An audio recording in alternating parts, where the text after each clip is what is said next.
ఎక్కడ ఇబ్బంది లేకుండా గ్రీన్ ఛానల్లో విడుదల చేశారు కేసీఆర్ గారి ప్రభుత్వం. దాదాపు పల్లె ప్రగతి పట్టణ ప్రగతి కింద గత 5 సంవత్సరాల్లో 20,000 కోట్ల రూపాయలు బీఆర్ఎస్ ప్రభుత్వం ఖర్చు పెట్టింది. మీరు 20 పైసలు కూడా పెట్టలే. 7 నెలలు అయిపోతే 20 పైసలు పెట్టలే మీరు. ఇగో ఇది బీఆర్ఎస్ ప్రభుత్వానికి కాంగ్రెస్ ప్రభుత్వానికి ఉన్న తేడా. మీరు ఎటుపోతుంది అసలు? పాలన ఏమైంది? పాలన గాలికి వదిలేసిందా? 7 నెలలు అయితే 7 రూపాయలు కూడా ఇయ్యరా? గత ప్రభుత్వం 20,000 కోట్లు ఖర్చు పెట్టింది. ఈ రకంగా ఈరోజు నడుపుతాం. పరిస్థితి ఏంటంటే నిన్న పాపం వాళ్ళు రిటైర్ అవుతున్నారు. ఎంపీటీసీలు జెడ్పీటీసీలు రిటైర్ అయితే ఏదో శాలువా కప్తామని పోతున్నారు. రిటైర్మెంట్లో కొంచెం వాళ్ళు గౌరవించుకుందామని వెళ్ళాం.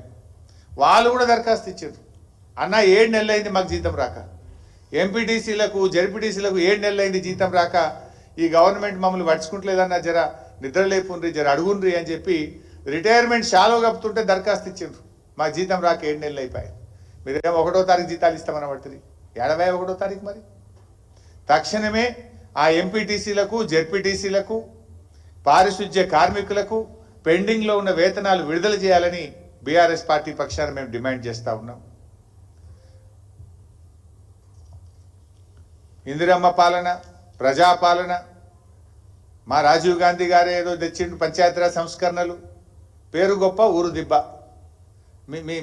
మీ పాలన ఎట్లుందంటే పంచాయతీలను నిర్వీర్యం చేస్తూ ఉన్నారు, లోకల్ బాడీలను నిర్వీర్యం చేస్తూ ఉన్నారు మీరు. మా ప్రభుత్వంలో దేశంలో ఎక్కడ లేని విధంగా కేసీఆర్ గారు స్థానిక సంస్థల్ని బలోపేతం చేయాలని అడిషనల్ కలెక్టర్ లోకల్ బాడీస్ అనే ఒక పోస్ట్ క్రియేట్ చేసినారు. ఒక ఐఏఎస్ ఆఫీసర్ను ప్రత్యేకంగా గ్రామ పంచాయతీల్లో మున్సిపాలిటీల్లో పారిశుధ్య నిర్వహణ బాగుండాలి, పల్లెలు అభివృద్ధి జరగాలి, పట్టణాలు అభివృద్ధి జరగాలని అడిషనల్ కలెక్టర్ లోకల్ బాడీ అనే పోస్టును కూడా బీఆర్ఎస్ ప్రభుత్వం పెట్టింది. అంటే ఈ రకంగా మేమేమో అద్భుతమైన కృషి బీఆర్ఎస్ ప్రభుత్వం చేస్తే మీరేమో నీరుగార్చేటువంటి ప్రయత్నం చేస్తూ ఉన్నారు. ఇప్పటికైనా కళ్ళు తెరవండి.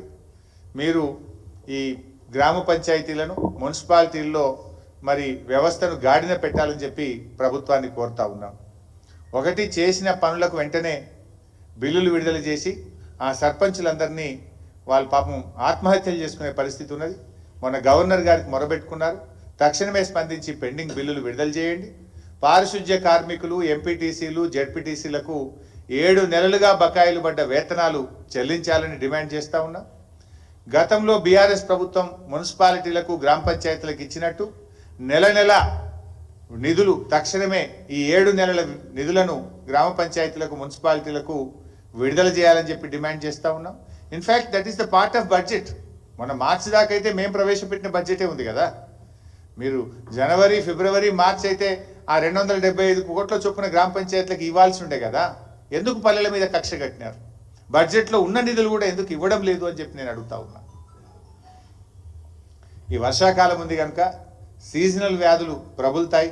తక్షణమే మీరు చర్య తీసుకొని ఒక స్పెషల్ డ్రైవ్, గతంలో ఎట్లయితే వర్షాకాలం ముందు పల్లెలలో పట్టణాల్లో మేము స్పెషల్ డ్రైవ్ చేసి మరి పారిశుధ్య వ్యవస్థను మేము మెరుగుపరిచే ప్రయత్నం చేసినామో ఆ స్పెషల్ డ్రైవ్ కూడా తక్షణమే చేపట్టండి. ఆడైన బ్లీచింగ్ పౌడర్ లేదు, ఫాగింగ్కు కావాల్సిన మందులు లేవు, చాలా ఇబ్బందిమైనటువంటి పరిస్థితి ఉన్నది.